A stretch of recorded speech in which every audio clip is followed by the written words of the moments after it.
we will see. We will see. I think the next year or so is going to be, I would use the word interesting, but I think, that's putting it mildly. It's going to be a very, very challenging time in the healthcare space. Last question, I think, is how are we doing on time? You got a couple minutes. Okay. Sorry. If I understood you correctly, you really kind of went into the outlet business as part of clearance for the department stores, but then kind of realized that it was business on its own. Right.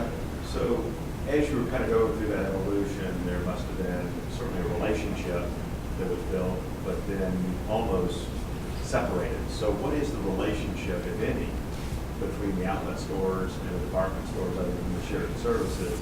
And in fact, are they in some ways allowed to compete against each other aggressively? Good question. The question is, what's the relationship today between Bell's Outlet and Bell's department stores? Do they really exist as separate businesses, and do they in any way compete against each other?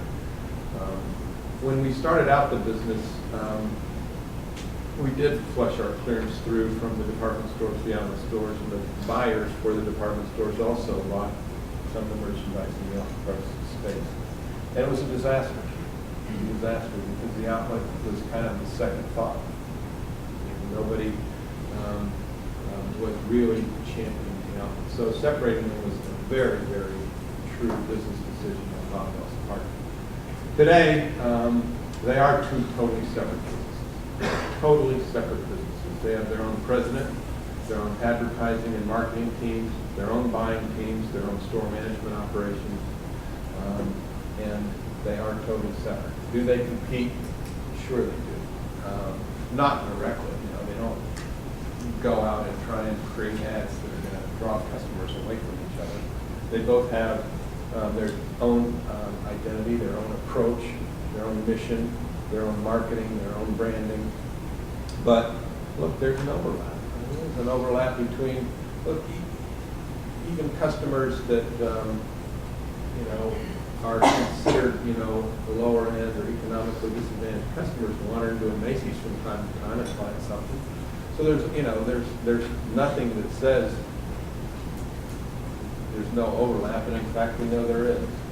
So sure, there's some competition, and the fact that the businesses in some cases offer the same brand makes it even more challenging. So, but what they wind up doing is the outlet buys kind of last year's colors, and the department stores gets this year's colors and this year's styles. So just to follow on, so what happens to the clearance for the department stores now? What happens to the clearance for the department stores? They got to clear their own. This is, look, this is one of the big things we learned in the early days, is that the department store buyers got sloppy because they knew if they made a mistake, they could flush it out and go down to the outlet and it'd go away.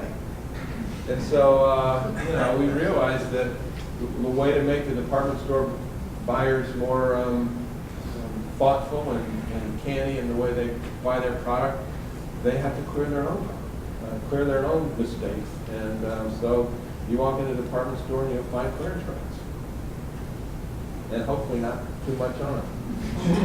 Quick question for you on Bell's Outlet versus Burke's, the double brand strategy. What's behind that? What do you see? What's behind Bell's and Burke's?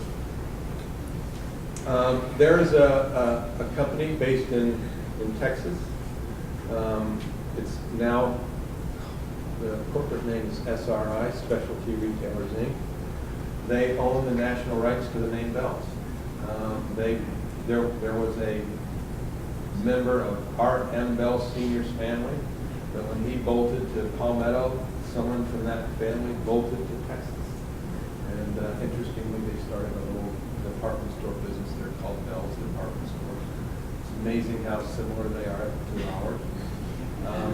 Specialty Retailers Inc. also controls the name Peebles, Goodies, Stage Stores, Palais Royale, and also Bell's.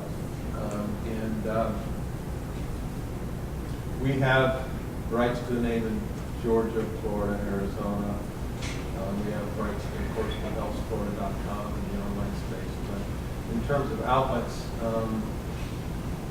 they asked us not to use the Bell's name in states beyond Florida, Arizona, and Georgia, and we honored that because they have the national trademark. right? So we picked the name Burks. And Burks is the brand that we use in all those states.